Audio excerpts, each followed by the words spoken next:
آقا کریم علیہ السلام کی خدمت میں ایک صاحب حاضر ہوئے اور انہوں نے اپنے امام کی شکایت پیش کی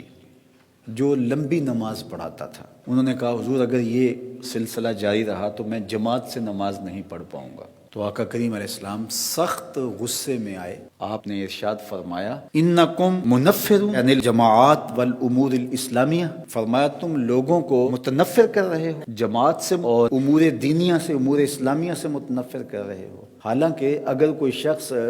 نماز میں قرات لمبی کرتا ہے تو وہ یہ جو عمل کر رہا ہے اللہ کی رضا جوئی کے لیے کر رہا ہے۔ نماز کے اندر قرات ہے، اللہ کا قرآن ہے، قرآن پڑھنا افضل ہے اور نماز میں پڑھنا اور افضل ہے۔ تو جو افضل ترین عبادت ہے اس کو بھی طول نہیں دے سکتے آپ،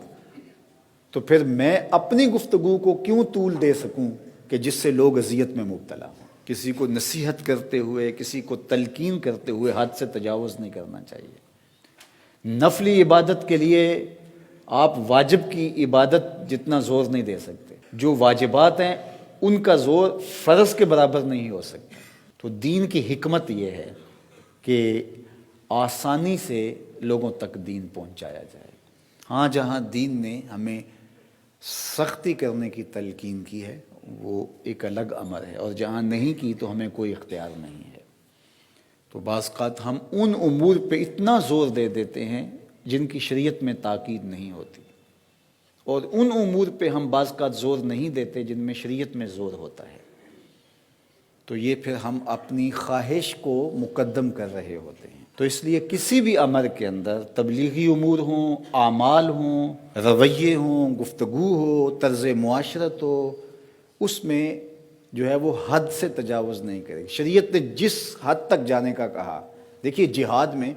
آخری حد تک جانے کا کہا ہے، مخالف کی گردن اتار دینے کا حکم ہے، وہاں ہم جا سکتے ہیں، لیکن وہاں بھی حد بندی رکھی کہ بچوں کو قتل نہیں کرو گے، بوڑھوں کو قتل نہیں کرو گے، اسی طرح بیماروں اور لاغروں کو، معذوروں کو قتل نہیں کرو گے، ان کے پروہت، پادری اور ان کے جو مذہبی رہنما ہیں ان کا قتل نہیں کرو گے، فصلیں نہیں اجاڑو گے، جانور نہیں قتل کرو گے۔ وہاں بھی آداب دیے، کہتے جنگ اور محبت میں کوئی ضابطے نہیں ہوتے، اسلام نے یہاں بھی ضابطے دیے۔ آقا کریم صحابہ کو جنگوں پر روانہ کرتے ہوئے وصیت کیا کرتے تھے، پھر تمہارا بدترین دشمن ہی کیوں نہ ہو اور اس نے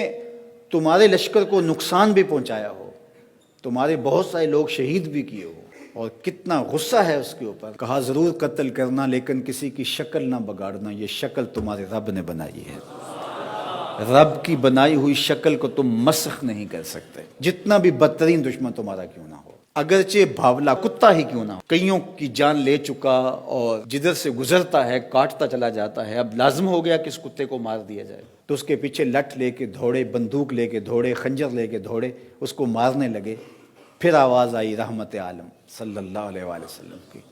اس کتے کو مارنے لگے ہو، تمہیں غصہ بھی بڑا ہے، کتنی لاشیں پڑی ہوئی ہیں، لیکن میری آواز سنو، ایاکم والمثلہ ولو بالکلب العقور، اس کی شکل نہیں بگاڑنی، اگرچہ بھاولا کتا ہے لیکن اس کی شکل رب نے بنائی ہے۔ یہ ہمارا دین ہے، یہ اصل تصویر ہے دین کی۔ جب ہمارا دین یہ شکل دین کی پیش کر رہا ہے تو کیسے ہو سکتا ہے کہ ہم کسی کو ٹانگ سے گھسیٹ کر محض الزام پر اس کو سڑک میں چوراہے میں رکھ کر کے اس کی ہڈیاں توڑ دیں اور پھر اس کی لاش کو جو ہے وہ جلا کر کے راکھ میں تبدیل کر دیں اور اس کو ہم حضور کی محبت قرار دیں۔ یہ ہمارے نفس کی خواہش ہو سکتی ہے، اللہ کے رسول کی محبت نہیں ہو سکتی ہے، چونکہ جو محب ہوتا ہے وہ محبوب کی بات مانتا ہے۔ تو از خود میں اس بات کا استحقاق نہیں رکھتا کہ میں کوئی چیز طے کروں، جو طے کرے گی وہ شریعت اسلامیہ طے کرے گی، تو شریعت جو کہے گی مجھے اس کے تابع ہونا پڑے گا، نہ کہ اپنی خواہشات کے تابع۔